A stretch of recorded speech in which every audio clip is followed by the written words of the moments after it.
Tu veux bâtir les cités idéales, détruis d'abord des monstruosités.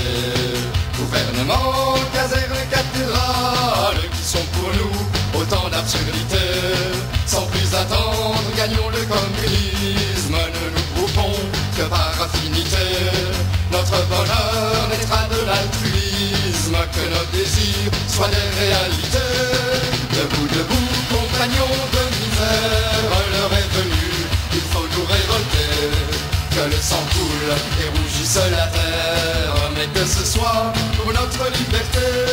C'est reculer que d'être stationnaire, on le devient que trop philosopher. Merci d'être là en si grand nombre. On va se présenter rapidement. Moi, je m'appelle Mathieu. Nicolas. Janine. Et à l'autre bout, Guillaume. alors, on va faire une présentation à 4 voix. On va faire ça a cappella. Mais évidemment, à tour de rôle, on va essayer de se partager la job du mieux qu'on peut. Merci d'abord aux personnes qui organisent la soirée de nous avoir invités, ou en tout cas de nous avoir permis de présenter un peu ce qu'on fait, parce que c'est pas tous les jours qu'on a la chance de pouvoir s'adresser comme ça de manière complète, puis de pouvoir présenter de manière très libre notre projet politique, nos activités, comment on s'organise, puis pourquoi on le fait. Puis on espère en tout cas pouvoir l'amener de manière à ce qu'il y ait discussion, à ce qu'il y ait débat, parce que évidemment tout ça est super important à nos yeux aussi.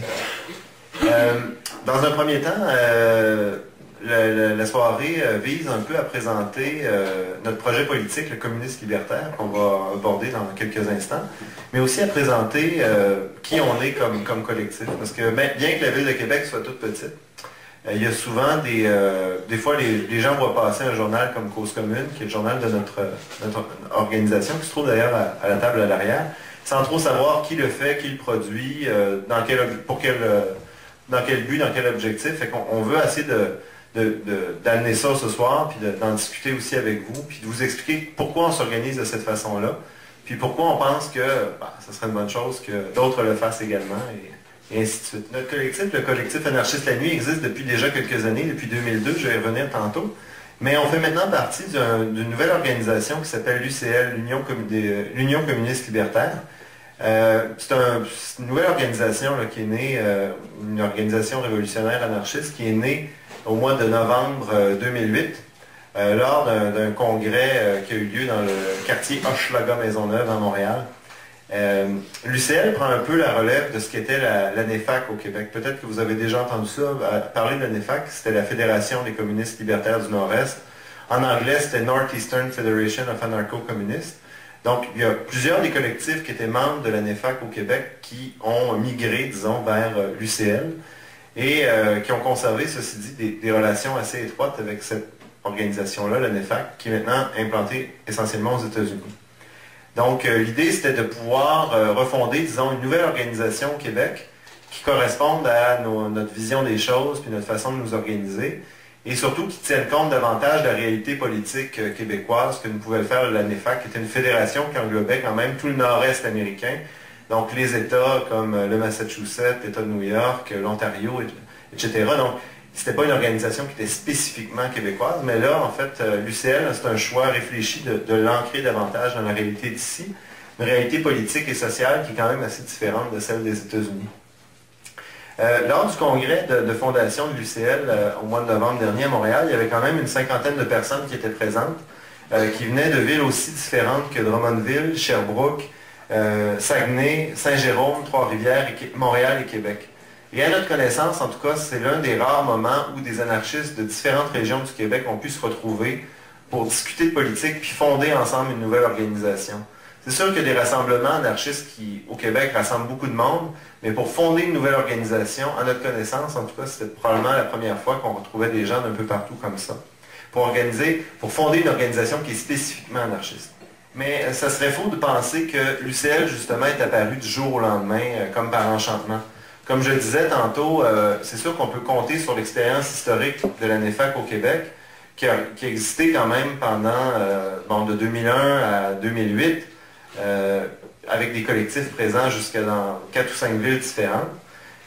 Mais disons que le congrès avait été précédé par un appel dans le journal Cause commune, qui est distribué maintenant dans plusieurs villes au Québec.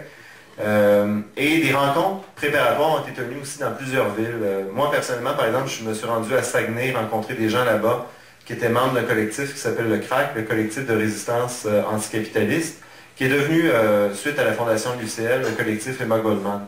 Donc, moi, je trouve que c'est un développement intéressant de voir que des anarchistes se regroupent dans une région comme le Saguenay, créent des liens avec des gens dans d'autres villes de cette région-là. Comme ce soir, par exemple, ce même collectif-là organise une soirée comme celle-ci, sur le même thème à Saint-Félicien. Bon, à mon sens, c'est pas banal de voir que l'anarchisme commence à avoir une existence concrète dans d'autres villes que Montréal ou Québec.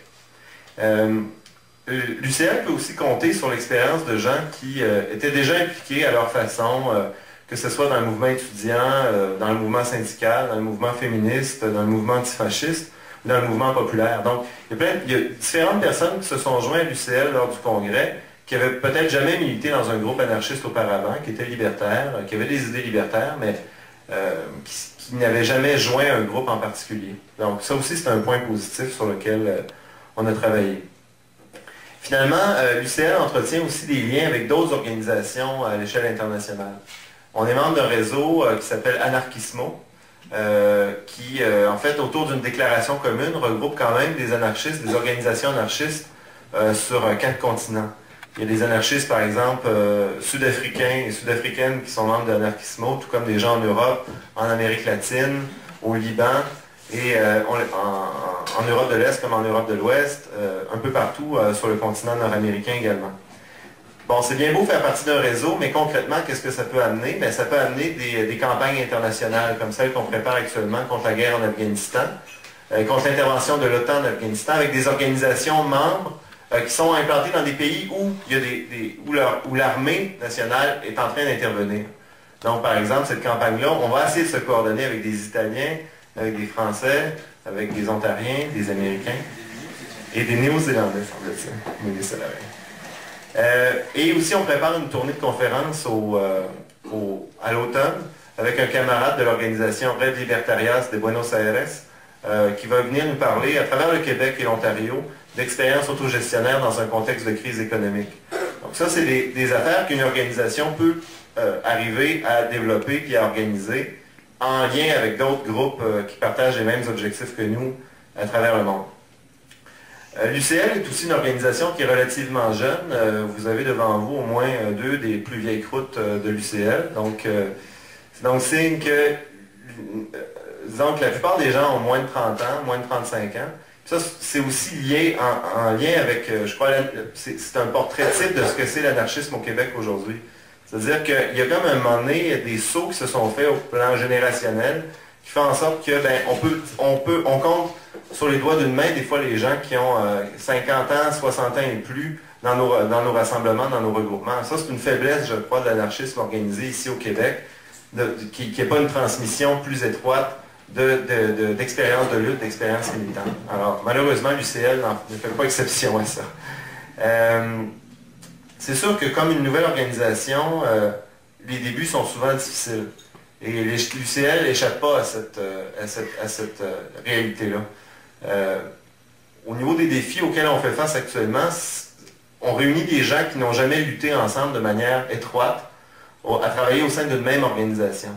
Alors, les premiers mois peuvent être un peu, des fois, chaotiques, mais on sait qu'on a plus d'éléments en commun que de choses qui nous divisent. C'est déjà un bon signe. Puis on a, je pense, le désir aussi de passer et de surmonter ces obstacles-là. Et ce soir, en fait, on veut vous présenter un peu qu'est-ce qui nous amène à désirer surmonter les obstacles, les embûches, puis en nous organisant de manière spécifique. On parlait aussi de notre projet aussi révolutionnaire, le communisme libertaire, et puis on espère susciter des échanges, des débats constructifs. En 2 mots, le collectif Anarchiste la Nuit, qu'est-ce qu'on fait au quotidien? Ben, d'abord, notre collectif existe depuis 2002. Avant, il y a eu d'autres collectifs anarchistes qui se réclamaient du même projet que nous à Québec, le collectif Émile Henry notamment. Depuis ce temps-là, ben, au quotidien, ce qu'on fait, c'est qu'on essaie de diffuser un max d'infos à travers le blog, émissions de radio, des journaux. On essaie d'amener qu'il y ait une présence anarchiste dans la ville. On n'est pas les seuls, évidemment, à le faire. Les bandits de l'anarchie sont bien là pour en témoigner. Et aussi, on essaie d'assurer qu'il y a une présence libertaire dans les luttes, ce qui ne va pas de soi nécessairement. Dans les luttes populaires, dans les luttes, les défenses des droits des travailleurs et travailleuses, dans les luttes étudiantes. Donc au quotidien, c'est ce qu'on fait. Mais on s'inscrit aussi dans un contexte qui est bien particulier, qui est celui de la ville de Québec. Alors vous connaissez le contexte, mais je pense que Jenny va quand même nous rafraîchir un peu la mémoire.